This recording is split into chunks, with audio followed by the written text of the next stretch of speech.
I'm 28-year-old Ryan Sawyer. I co-founded a small game firm with a friend while I was in college, and I currently serve as its CEO. Before we knew it, our business was growing rapidly as our mobile app game became a huge hit. I often reflect on how lucky I am to have achieved success in my passion. As a matter of fact, I've been fortunate since birth. I was lovingly raised by my parents and came from a reasonably well-off home. My parents gave me the freedom to fully explore any interest I had, whether they were academic or recreational. I don't think I can express how grateful I am to them. Hey Ryan, are you available for tonight's drinking party? The door to my office opened as I was ready to close my computer after going through all of my accumulated emails. Tom, my college friend and our company's co-founder, poked his head in. Our company's vice president is Tom. The CEO and vice president roles don't really have much influence because they were actually chosen in a game. I said, "Yes, I will be there." Tom gave me a playful scowl and a look of displeasure as I answered, "I kind of hoped you wouldn't arrive, you know. You end up robbing every girl every time." Tom always cracks an old joke during our drinking events. I'm apparently really attractive, and when you combine that with my impressive academic background, tall build, and high money, it appears like I draw attention. Women's looks during these gatherings can occasionally make me uneasy. Avoid saying that. My work is my love, as you are well aware. There isn't someone I would consider a significant other. Sometimes I go out to dinner and stay the night with some people. That's all. I prefer to live that way despite Tom's constant warnings that I would be hurt someday. I haven't thought about romantic love since high school. I grabbed my phone and went out of the office after Tom. I was a little excited when I considered who I might meet today. This assembly of young business people happens on a regular basis. I try to be there as much as I can, even if it's hard to be there every time. It's a fantastic location for us to share information. Additionally, a lot of individuals bring attractive girls with them, so it's a place to meet new people. Cute girls were present today as well, including a public relations representative from a well-known apparel brand and the executive assistant of the CEO of a significant trade company. While everyone is enjoying themselves, I can tell that the girls are sizing us guys up. It can't be helped considering the circumstances, but it also feels as though this approach wastes the potential of these encounters. If we could let our guards down and speak honestly, maybe some amazing chemistry could happen. With that thought in mind, I spent the evening making small talk with the girls. The first round of the party was decent, lively, and momentum was building to head to the after party. I idly watched as the organizers debated in front of the restaurant on where to go next. "Hey Ryan, Tom, let's make a quiet exit." The one who whispered this to me was no other than Ethan, the CEO of a major apparel company. A bit older than us, Ethan was the leader-like figure among young entrepreneurs.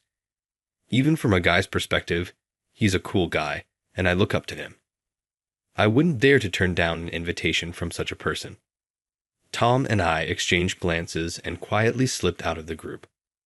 "Just turn off your phones, it's less hassle," said Ethan, confidently walking ahead. As he looked back, it must be to avoid getting searched. For as long as we turn off our phones, no one can catch us. I felt a sense of temporary freedom. The bustling streets on Friday night were lively. We threaded through the crowd smoothly and found ourselves in front of a certain building. It was a building that housed a members-only upscale club. I had heard rumors, but it wasn't the kind of place novices like us could enter. "Ethan, we're going in here." "It's a members-only place," I said. In front of the glossy black door stood a security guard in black, who deeply bowed when he noticed Ethan. Ethan, it seemed, was a member. That made sense to me. Ethan being well-informed must be due to him frequently visiting such places and keeping his ears open to various stories. "I got introduced to this place recently and became a member," he said. "Apparently, you can get in if you're with a member, so Tom and I ventured into this unknown world." Inside, the lighting was cleverly dimmed, making the interior design look even more chic. Beautiful women were seated at each table, engaging in low whispers with the guests. Just a glance, and I could spot the faces of known CEOs and owners. It felt like a social gathering of the elite, and I started to feel a bit tense. Ethan, who seemed used to all of this, casually introduced us to the beautiful hostess. The elegant hostess said, "I'm happy to see you people here," and welcomed us warmly. Honestly, I've never been to places with girls. I've never been to a strip club. We were guided to velvet sofas, and immediately, a girl came and sat next to us. She handed out a business card with her nickname on it, and I hurriedly started searching for mine. The girl found my confusion amusing and let out a little laugh. Ethan seemed to have someone in mind, as he looked like he was waiting for her. His slightly anxious profile made him look like a boy. "Ethan, thank you for always coming." A girl elegantly sat next to Ethan, saying this as she approached. Her slim shoulders were revealed by a navy blue dress that suited her fair complexion well. "Nah, we've kept you waiting. I've brought along some juniors today," Ethan said, introducing us to Na. Na bowed her head to us with a cheerful smile. Of course, Na would likely be her work name, but it suited her well. "Nice to meet you. I'm Na." When she raised her face after saying that, I caught sight of Na's face and almost let out a surprised, "Oh." The person standing before me was my high school friend, Lisa Thompson. She looked different, but I was sure it was her. "Wait, Lisa Thompson, right?" I tentatively asked. Nina responded with a grin, evading my question by saying, "Who knows? Perhaps it might be a nuisance to mention her real name here." So I decided not to push any further. Nina is apparently a popular hostess at this club. Even after she joined us at our table, she was called to various others, busily moving around for greetings and send-offs. Despite the hectic environment, Nina never let her smile fade. She generously offered her beautiful smile to everyone. The woman in front of me was the exact opposite of the Lisa I knew. After all, I had only seen her smile once. The impressions were so far apart that perhaps I had the wrong person. By the time we were leaving, I had come to this conclusion. The high school library that smelled of old books. She, a library committee member, was always seated at the counter, always expressionless, with a cold side profile. For some reason, I just can't forget her. In the end, I left the club without verifying the truth, being sent off with a broad smile. Ethan seemed quite smitten with Nina, and on the way home, I was regaled with stories about her. Ethan, would you mind inviting me the next time you go to the club?" At this, Ethan looked a bit surprised. He knows well that I usually don't frequent such places, so it must have been unexpected. But he quickly smiled and readily agreed. From the bottom of my heart, I wanted to keep visiting the club until at least I uncovered the true identity of Nina. That day, I was confused as Nina and Lisa kept appearing alternately until I fell asleep. Ethan was kind enough to keep his promise with me. Over the weekend, he contacted me, and we decided to go back to the club together. On this day, Nina wasn't there when we arrived, as she was accompanying a regular customer. Ethan immediately called over the madam, introduced me politely, and suggested that I should definitely become a member of the club. I didn't expect him to go that far, and I was deeply touched by Ethan's kindness. The madam also agreed to my membership, saying, "If it's Ethan's recommendation." In this unexpected situation, I gained a status at the club. I was torn about whether or not to tell Ethan the truth. While I was contemplating, Nina appeared with a regular customer. Nina, in a simple dress, reminded me of Lisa from our high school days. Nina quickly disappeared into the backstage for makeup and a costume change. I unconsciously followed her retreating figure with my eyes. Ethan seemed to notice it. "If Nina is your objective, give me a break. I can't win against you," Ethan jokingly said while laughing. But I noticed his eyes weren't laughing. He must be serious about Nina. "Don't be ridiculous. She's way out of my league," I replied with a laugh. Ethan muttered in a small voice, "I don't know." We chatted with the substitute girls while drinking until Nina was free. All the hostesses at this high-class club were amazing. Each one was a skilled conversationalist and had a variety of topics to talk about. There was no way they'd let us, the customers, get bored. Moreover, each of them had the beauty and style of a model. I was almost distracted while I was chatting with the substitute girls. Ethan's phone rang. He was about to hang up, but his complexion changed slightly when he saw the caller screen. "I need to take this outside," he said, and left the club. It must have been an important call. The problem was that I was left alone. This was only my second time visiting a place like this, and I was left feeling out of place, unsure of what to do. Ethan returned after about 5 minutes, but apparently some problem had occurred at his company. He said he had to return to the office immediately and left the club reluctantly. Just before leaving, he told me that he had paid for everything that day. Just as Ethan left, Nina came to my table. "Sorry for the wait. It's your second visit, right?" "Thank you so much," I said with a smile as she smoothly replaced my glass. Sure enough, I saw glimpses of the Lisa I knew when the helper left the table, and it was just Nina and me. I decided to ask her directly, "You're Lisa, right? The one who was on the library committee in high school." Instantly, Nina's smile faded from her face. "It's a mixed blessing to have good intuition and a good memory, Ryan," she said. There was Lisa, the girl I knew so well. Even with her makeup done beautifully and dressed up in a dress, her cold side profile was the same as before. I felt a little relieved. I wondered why I couldn't ask. "Why?" I said. The Lisa I knew was a top student in school. She was the kind of student who was expected to receive a scholarship for university. But according to Ethan, she had dropped out of high school and was working hard. "Please don't be interested in me. Don't interfere with my work because of your nostalgia. That's a meaningless emotion," Lisa said while avoiding my gaze. Then she raised her hand towards the waiter. "Please take him home. Thank you." Just like that, I was forced to leave the club by Lisa. Just before the elevator door closed, she smiled and said, "Don't ever come back," making me feel her rejection. That night, I had a nostalgic dream. Lisa was sitting at the counter in the high school library. "What are you reading?" At first, I spoke to her casually.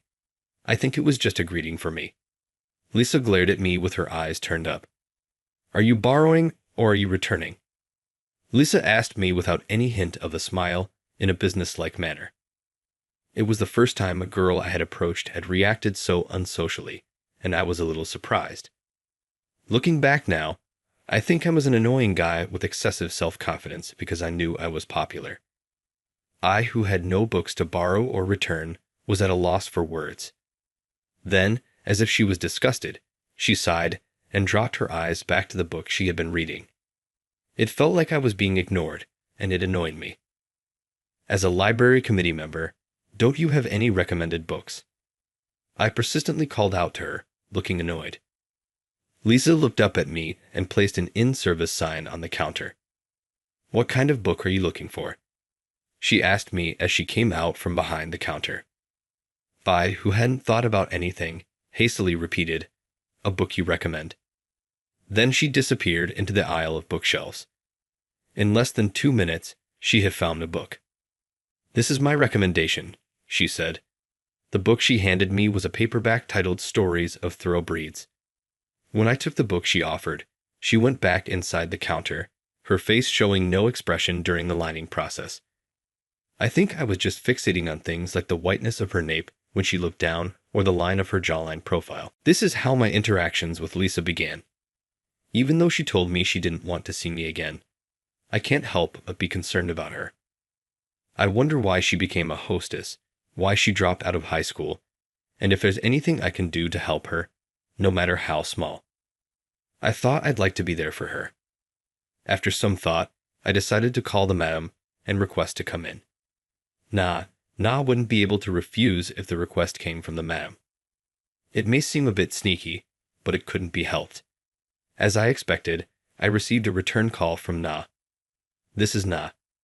Thank you for coming with me," she said, her obviously fake cheerful voice taking me aback. She decided the place and time for our meeting as if it were a business call, and then hung up the phone. From the beginning to the end of the call, Lisa had been nah. I felt a bit down, thinking maybe I was just causing her trouble. But even while feeling down, I was excited to see Lisa, and my work for the day went by swiftly. I was amazed at my own emotions, but I couldn't suppress them because they were my honest feelings. When I spotted her waiting for me at our meeting place, I felt like I could burst into dance. I was simply happy to see her. Sorry, did I keep you waiting? When I checked the time, it was 10 minutes earlier than our agreed meeting time. No, I just got here, she responded with a radiant smile. The next moment, all expression vanished from Na's face. Perhaps my confusion showed on my face. Na gave a slight smile, lifting the corners of her mouth just a bit. Do I need to keep up my business smile? It's not free, you know. She was sharp and sarcastic. The old Lisa was there. I felt more at ease with her now than with Na's fake smile. When we entered the private room of the Vietnamese restaurant I had reserved, Lisa seemed a bit more relaxed. She didn't need to act like Na when we were out of the public eye, especially not in front of me. I was surprised to think we would meet again in a place like that. I started working for the money.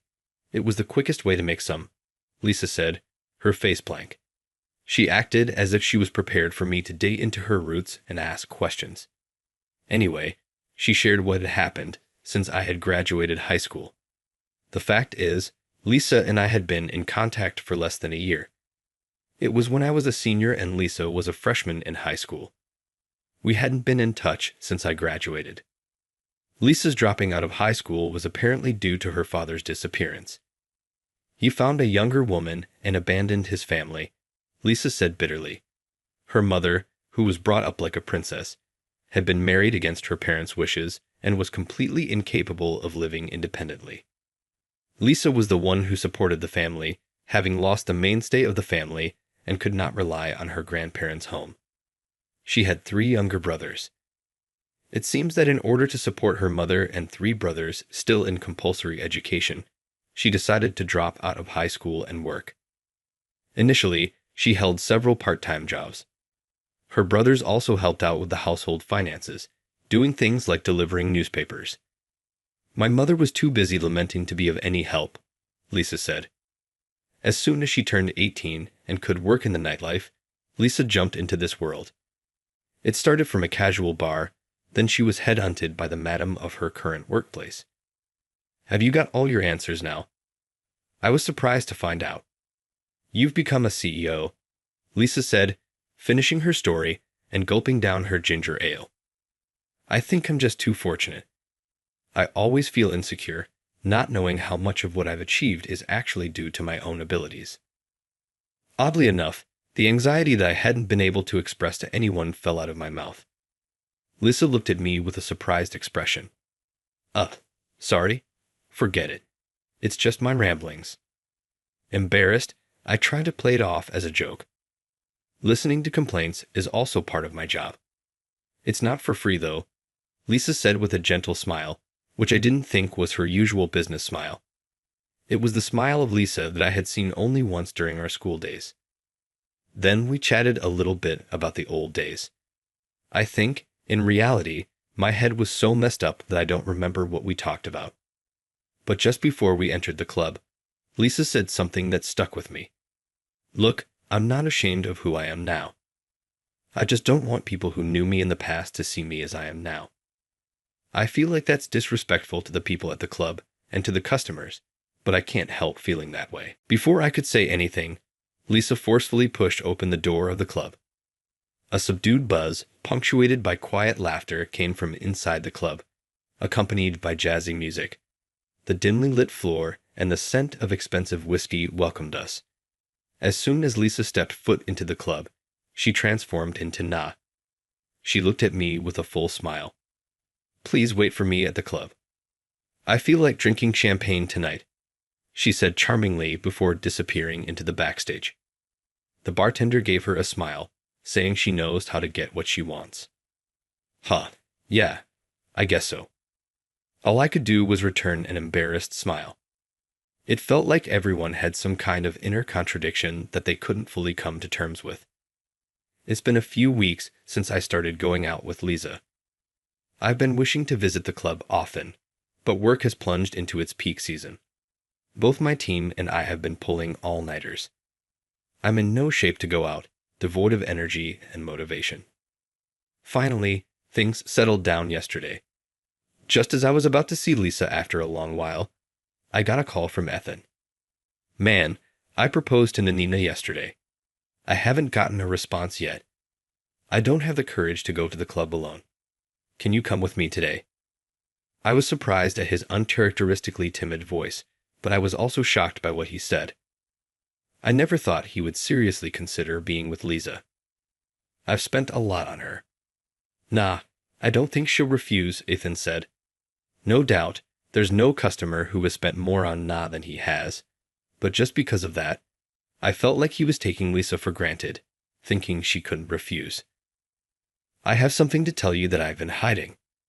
I thought I couldn't deceive Ethan any longer. Of course, I had no intention of deceiving him from the beginning. I just couldn't bring myself to say it. I have a bad feeling, but let's hear it. Ethan probably had a hunch. His voice dropped a bit as he said that. He probably invited me to the bar today as a countermeasure against me. Nah and I have known each other since high school, and she's the one I've always had feelings for. I don't want to interfere with your proposal, but please give me a chance. I thought it was rude to say such a thing to a mentor I deeply respect, but there are moments in life when you can't back down. I've often heard Nah talk about you. I see, so that's what's going on, Ethan said calmly, showing no anger. He said he would give me a chance. It's Nana's decision who she chooses. If she chooses me, don't complain. I won't either. Thank you. Ethan, whom I respected, was fair and manly to a fault. He told me to go to the club first and confess my feelings to Nah, and I was on the verge of tears. We hung up after agreeing to meet at the club. Over the past few weeks when I couldn't see Lisa, I had been preparing something and headed to the bar. The bar just opened and was still sparsely populated, and when I asked for Nah, she came to the table right away. Long time, no see, Ryan. I thought you'd forgotten about me, she said with a fake smile. I asked directly, are you going to accept Ethan's proposal? The hand she was using to make the whiskey and soda stopped. I saw her fingertips trembling slightly. The sound of ice falling into a glass resounded in the silence. Not a bad deal, you know. He's rich and kind. He only has eyes for me. While not looking my way, Nah proceeded to mix herself a whiskey and soda. I've got money too, you know. I almost despised myself for the vulgarity of the words that came out of my mouth. At my words, the fake smile disappeared from her face. Nah looked at me, her eyes challenging. I'm willing to pay whatever it takes. Marry me. She looked at me with contempt after I uttered the same phrase again. Then slowly, she took off the ring from her right hand and placed it in front of me, an expensive-looking diamond ring. I'd remembered the boastful way Ethan had announced it was a gift from him. I come with a high price tag, you know. Lisa's mouth twisted into a self-deprecating line. I realized that I had hurt her, but I couldn't back down here either. I handed her what I had prepared. I might not have as much money as Ethan, and we've only just reconnected, but I want you to look at me again, just like before. I want you to recommend books to me and teach me about worlds I don't know. As she saw what I had handed her, her eyes widened. It was an information guide for the high school equivalency test, a pamphlet for distance learning, and a brochure for online universities. The last was a brochure for a course to become a librarian. She carefully placed each pamphlet on her lap one by one. Her slender fingers traced over the covers of the pamphlets. Maybe it's time for you to chase your own dreams. I want to see you achieve yours. If we're talking marriage, I think I'd be the better bargain. Back in high school, I once asked Lisa, who served on the library committee. In theory, the library counter duties were supposed to rotate among committee members, but whenever I went there, it was always Lisa sitting behind the counter. I love this place, so I switched duties with other members. I want to be a librarian in the future, so consider this my practice, she said, I still remember when Lisa, who was usually expressionless, shyly shared her dream with me. You still remember that? You're strange. While she uttered the words with some bitterness, Lisa's eyes were glossy with tears. I don't know why I couldn't forget. It's strange even to me, but I've always liked you. I thought I could finally confess to her after over a decade. I had planned to confess to her on graduation day, but she wasn't in the library on that day. I couldn't meet her, so I remember leaving a small note on the library counter and leaving. I'll tell you I love you when we meet again. The words I muttered were the ones I had left in the note for her. The fact that she remembered those words was more joyous than anything. I felt as if the stopped clock had finally started moving. Years later, I stood in front of a large library. It was a chilly day, cold enough for snow, and I could feel the cold creeping up from my feet. The staff entrance opened and lights spilled out. Sorry to keep you waiting. You must be cold. Lisa took both my hands, blowing warm breath on them. I'm okay, I replied, folding her hands and tucking them into the pockets of my coat. It's warm when we're like this. Lisa smiled shyly and nodded. The smile that was now directed at me wasn't for business. Feeling like the luckiest man in the world, having her priceless smile all to myself, I cherished this moment.